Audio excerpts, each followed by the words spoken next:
Butler County, Pennsylvania, in the middle of western Pennsylvania, prides itself on its natural beauty, extols its small town sensibility, and savors its rural nature while being just a short distance from Pittsburgh. Butler County was shaped by glaciers, and it's blessed with rolling hills and spectacular scenery. But since the middle of the first decade of this century, fracking has scarred the landscape of the county. Dozens of fracking wells have become blights on the local landscape. An entire Butler County community has for several years relied on a water bank to replace water poisoned by fracking. But in the name of profits for the few, the many were never consulted. In exchange for the promise of a small number of jobs, countless lives have been saddled with sickness or consigned to an early death. In exchange for a lie of protection and bad faith promises of a renewed economy, the government has become a compromised industry booster and apologist, leaving the residents of Butler County in harm's way. This is looking west along Textor Mill Road, where the Poor People's Campaign originally planned to have an in-person gathering among these rolling hills. Nice houses, farmland, a golf course among those evergreen trees, and beyond that the Seneca Valley schools. This is looking east from the same spot. Looks like a nice place to farm and build your dream house and raise your kids. As long as you just don't look down or just past the tree line, because you'll see right there in the middle of the Connoquenessing Creek floodplain the Mark West Bluestone Processing Plant, a refinery for natural gas.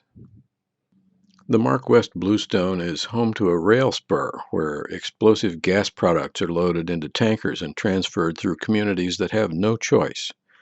Tanker trucks also carry gas products and endanger passenger vehicles and school buses on narrow two-lane roads.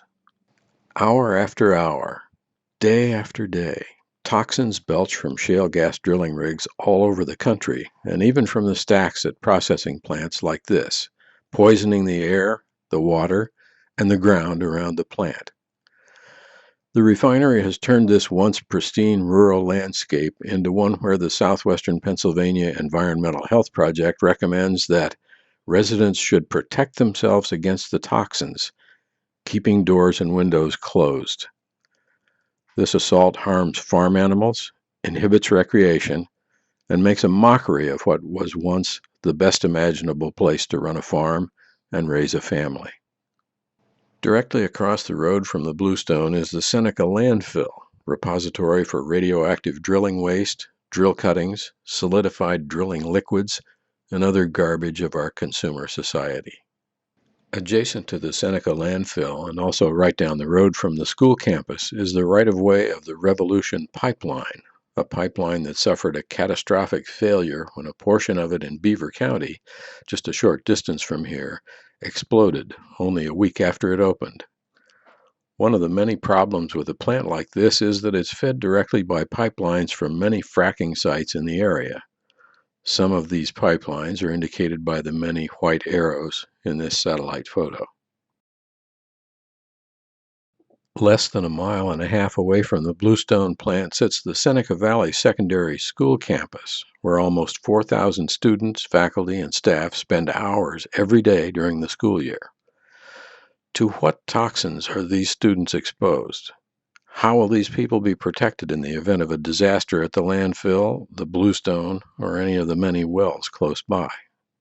Our most precious natural resources, our children, are still developing physiologically, and they're especially susceptible to the airborne and waterborne toxins emitted at all stages of shale gas extraction infrastructure, including both fracking sites and processing plants like Bluestone.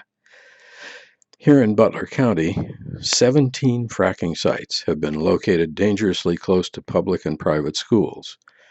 It's almost as if someone at the Department of Environmental Protection had decided that our kids are expendable. The science is clear. Fracking, plastics, and radioactive waste are not compatible with healthy communities. We echo the demands of the Poor People's Campaign, a ban on fracking, mountaintop removal coal mining, coal ash ponds, and offshore drilling. We demand a ban on all new pipelines, refineries, and coal, oil, and gas export terminals. We demand that extractive industries be held accountable for the air, water, and land they have polluted and poisoned, and be held financially responsible for cleanup processes. We in Butler County stand with our brothers and sisters everywhere in these demands.